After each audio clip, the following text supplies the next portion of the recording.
Well, good morning, it's me. I'm back in my office again. Got my suit on, so I feel like I'm at work, but sadly, only 15 children today. So I'm going to read you another story. You may have already seen the one I read. It's from the Jeremy James collection by David Henry Wilson. The last one I read you was about Uncle Albert. Well, this one is called Jeremy James Feeds an Elephant.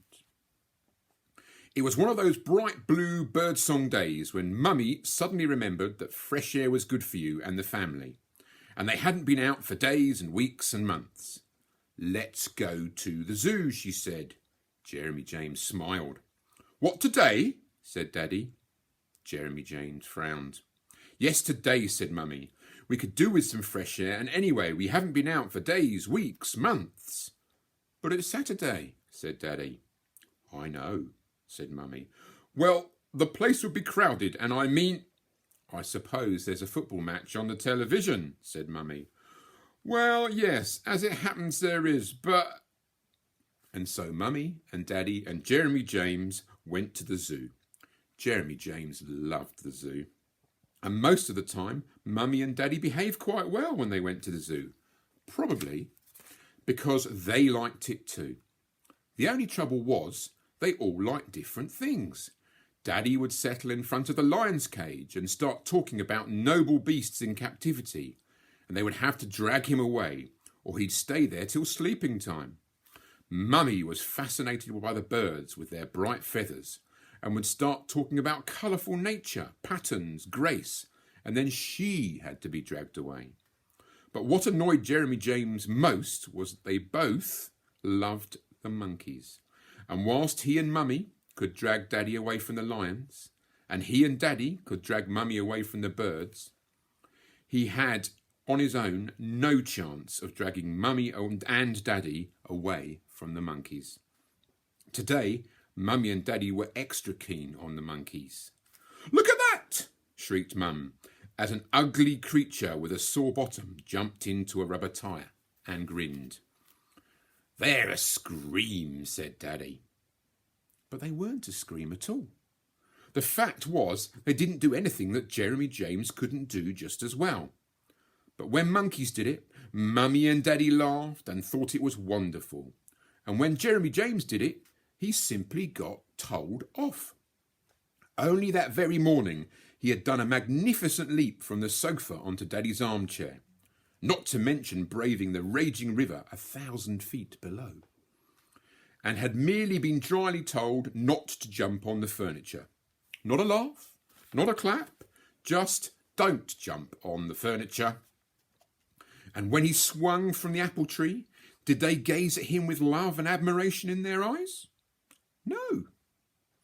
Either they didn't watch him at all, or if they did, they simply shouted, "Mind the apples, Jeremy James," or "If you tear your trousers, you know what you'll get."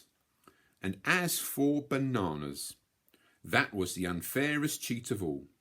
They gave bananas to the monkeys just to see how they peeled them.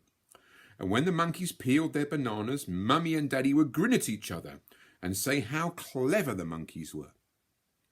But if Jeremy James asked for a banana, which he could peel 100 times better and quicker than any old monkey, they'd say, "Wait till tea time." And that was that. Mummy and Daddy had got stuck in front of the monkeys. They would be there all day. And that's a fact. And Jeremy James couldn't see the joke or the point. So Jeremy James waited until one of the monkeys was being particularly clever, beating his chest and showing his teeth, which was apparently a marvellous trick that had all the grown-ups roaring with laughter. And he slipped away into the crowd and off into the direction of the elephant house. Elephants, after all, were the biggest animals, and they were easily the most interesting. Elephants could do things that Jeremy James couldn't do at all, like squirting water over themselves, picking up buns with their noses and squashing cars. Elephants were really talented, not like monkeys. There were lots of people in the elephant house, which wasn't a house at all, but a great big sort of playground with rails around it, and with a ditch on the other side of the rails. The elephants could just about reach the rail with their trunks, and sniff up the buns and things that people were giving them. Daddy never let Jeremy James feed any of the animals because he said there were notices everywhere with "Don't feed the animals" on them. But Daddy was the only one who ever saw these notices, and it was obvious that even if there were notices, the animals wouldn't have written them. So they were unfair. Everyone likes buns and sweets and biscuits and things, and the animals like them too. So Daddy was probably just being mean. In his pocket, Jeremy James had 2 slices of bread. He smuggled them out of the house. They weren't ordinary bread. They were bread with currants in, the sort of breads elephants dream about, and he bought them just for the elephants. And although he would have liked a bite or two himself, especially the curranty bit, he could see the expression on the elephant's face already, and he knew the elephant knew the currant bread was for him. So Jeremy James didn't take a single bite, not even to taste it. "Here," said Jeremy James, and he reached out both slices at once. And then the elephant made a very silly mistake. He took both slices with a very, very silly mistake. With a scrapey, creepy, sniffly whiff of Jeremy James's hand, but between hand and mouth, very foolishly, he forgot there were 2. One he tossed into his mouth, and the other he let fall right out the edge of the ditch. "Hey!" said Jeremy James. "Don't forget the other one." But the elephant, who must have been a very stupid elephant, not only forgot it, but also ignored it, and ignored Jeremy James completely. He just turned his head away and looked around for someone else to feed him. And Jeremy James's second slice of currant bread lay all uneaten on the edge of the ditch. "There, look!" shouted Jeremy James.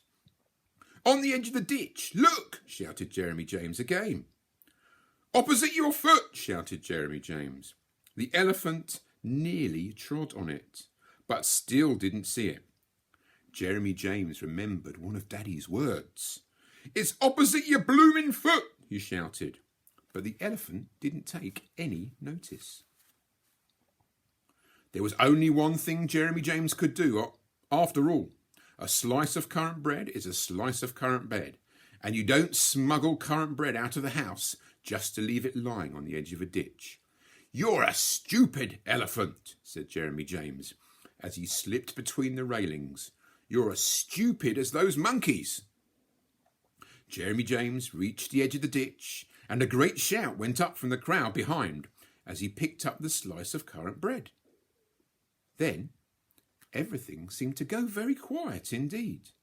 So quiet that Jeremy James turned round to see what was wrong. But all the people were still there. They were just quiet, that was all. "Here," said Jeremy James, holding the currant bread. "Come on, you stupid elephant." The elephant slowly turned its head, at last spotted the currant bread, and scrapey, creepy snuffle whiffed it out of Jeremy James's hand. "And about time too," said Jeremy James. Then he turned round and squeezed back through the railings, straight into the grip of a man wearing a zookeeper's uniform, a moustache, and a red face. "Where's your mother and father?" said the moustache. "I expect they're still wasting their time watching those monkeys," said Jeremy James. But just at that moment, Mummy and Daddy arrived, and their faces looked rather red too. And when they saw Jeremy James, they both said at the same time, "Where have you been?" And then the moustache said something to them, and then Daddy said something to the moustache, and then the moustache said something to Daddy, which made Daddy's face go very red. And then Daddy said something to Mummy, and Mummy, rather roughly, jerked Jeremy James's arm and led him away from the elephant house, leaving Daddy and the moustache talking together in loud voices. "You must never," said Mummy, "never, never, never go through fences or try and touch the animals. You understand? They're very dangerous. You could have been killed." Well, I was only giving him a piece of bread he dropped, said Jeremy James. And if he hadn't been such a stupid elephant, I wouldn't have had to get it for him. But there really wasn't much point in trying to explain it to Mummy, because she didn't have much clue about animals. Someone who prefers monkeys to elephants can't be expected to understand elephants. Or little boys when it comes to that.